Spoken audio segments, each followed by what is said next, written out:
Remixed by DJ Adesh.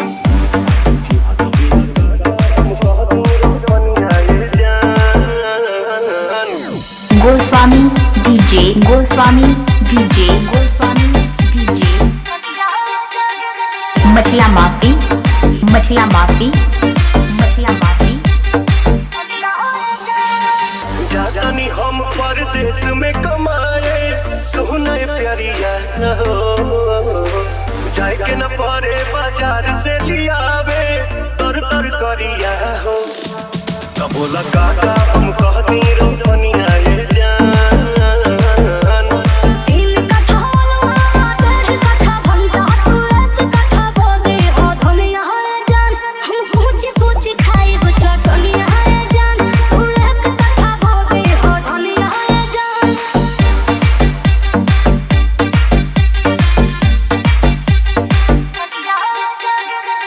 Goswami DJ Goswami DJ मटिया माफी मटिया माफी।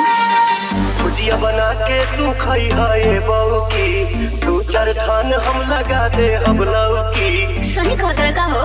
अरे हाँ रे अच्छा भुजिया बना के तू खाई है बहू की दो चार थान हम लगा दे हम लौकी।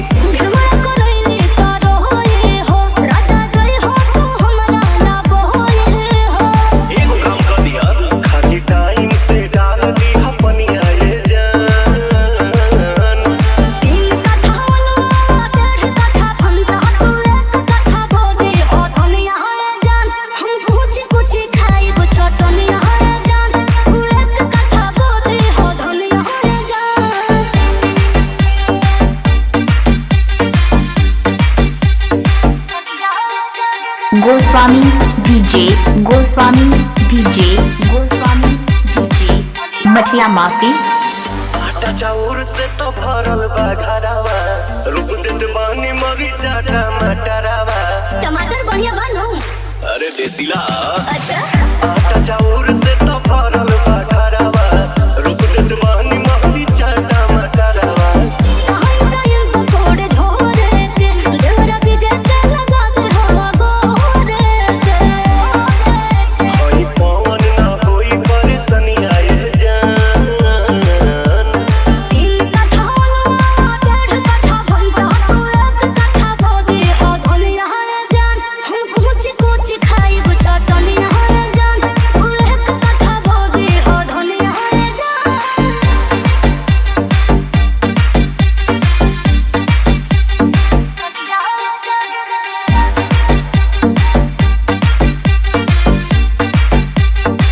गोस्वामी डीजे मटिया माफी।